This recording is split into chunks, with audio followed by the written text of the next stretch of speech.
have been inundated with messages. How does the Kia drive? So today I'm going to take you for a drive on the school run. Here we go.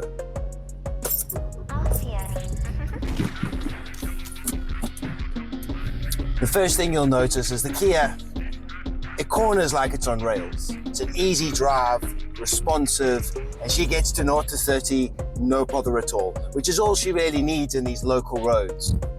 Often you might think to yourself, you know, I want a car with a little bit of performance. Now, this 1.5 litre diesel gives about 94 brake horsepower, which is more than enough to get to 30 miles an hour on any local road, especially when you're stuck in traffic. Now, right now I'm stuck behind another Kia who's driving around 40 miles an hour, and I'm able to keep up to her with little difficulty whatsoever. As you can feel, the car is smooth, it's quiet, it's comfortable, even on a gloomy day like this. She gives you a level of driving pleasure that you just cannot find in many other cars. I'm opening her up now, and I took that corner in 3rd gear. That's just the sheer power that this car has. 4th, we're on a 50 road now, already hit 60.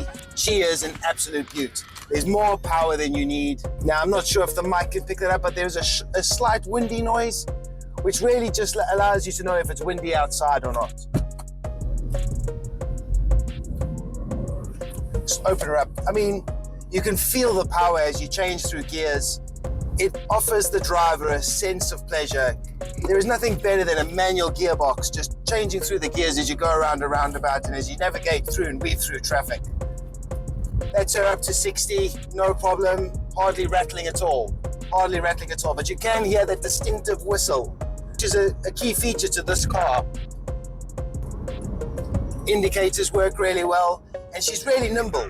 We're coming up to a roundabout now where we're going to do a U-turn so we can get onto a back road so we can really open her up. I mean, as you can see, we're going to go full throttle around this roundabout now. She corners like she's on rails.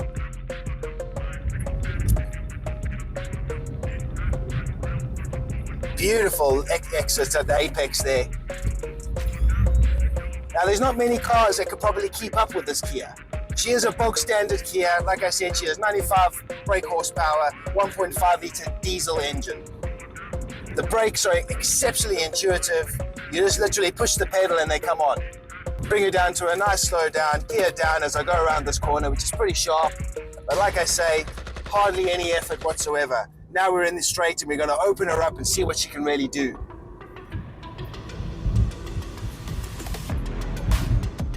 Well, that's us hit the speed limit now. We're on the 60 mile an hour road and we're cruising now at 60 mile an hour in 4th gear.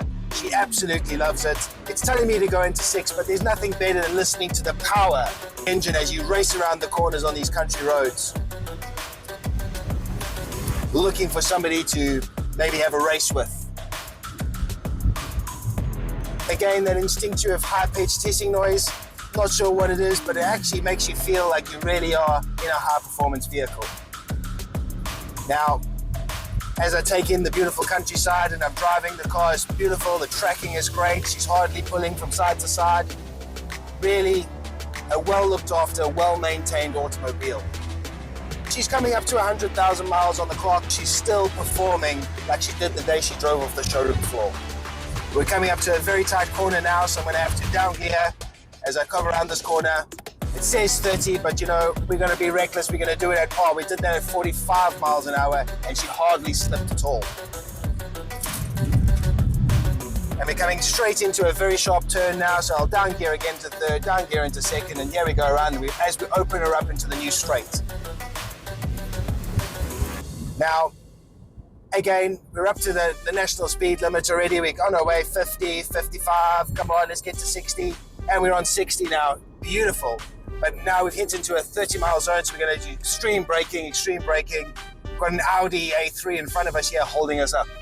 But we're back down to 30, which is now gonna be our cruising speed all the way back to the schoolyard.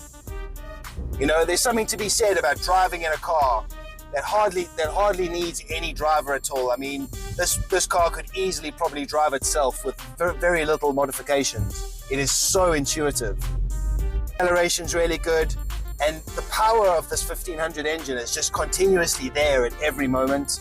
You just know there's always bags of power ready to come out at the single push of a pedal. I get asked this all the time, Clive, when are you going to get rid of the Kia and get something new? And I always answer this the same. This Kia is irreplaceable. She is a very trusty steed. She's reliable, she's high performance, and she really gets the job done. So I don't think I could ever replace her. So far, she's had new front suspension, new tires this year. She's costing a bit. She's costing a bit to keep on the road. She cost me about £1,000 this year to keep her on the road, and we've got a 100,000 mile service coming up. But once we've done all that, she's going to be good to go for another 100,000 miles, this baby girl. And that's what a true dad wagon is all about. Something that's reliable and can keep you on the road with minimal cost. Now, you could easily finance a new car, but you would not get the features that this car has and the character that this car has developed over 100,000 miles of traveling.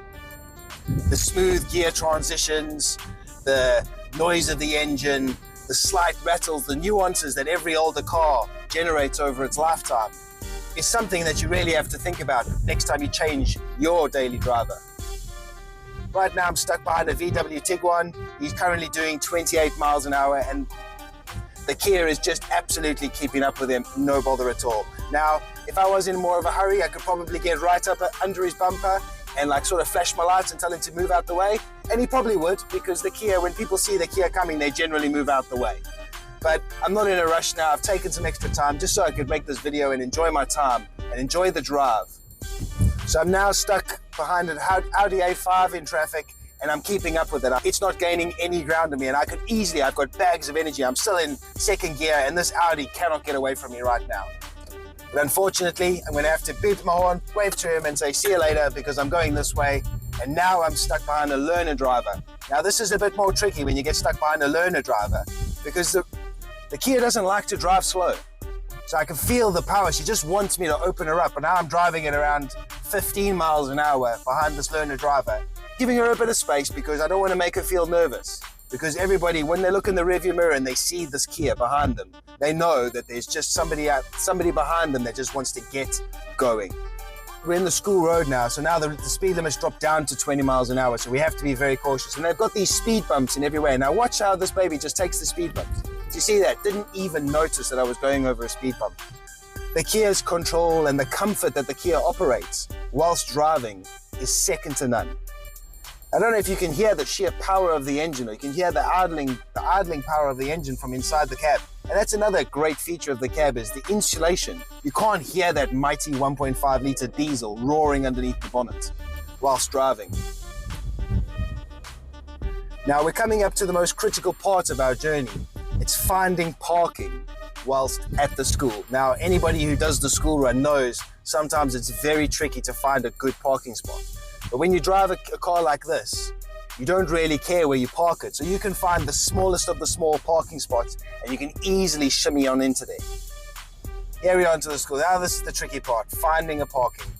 Now with every school, the parkings are always undersized, not enough parkings. But the best thing about the Kia is you can just dump it anywhere, because you don't really care if it gets a scratch or a dink or a bump on it. You know, it's already been paid for. But we're quite lucky today. There's a parking in here. We'll just get reversed into this parking right now. So I'll do my 5-point checks and then I'll just cruise straight into this parking.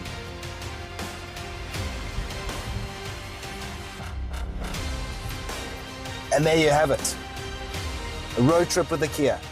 Till next time, stay free.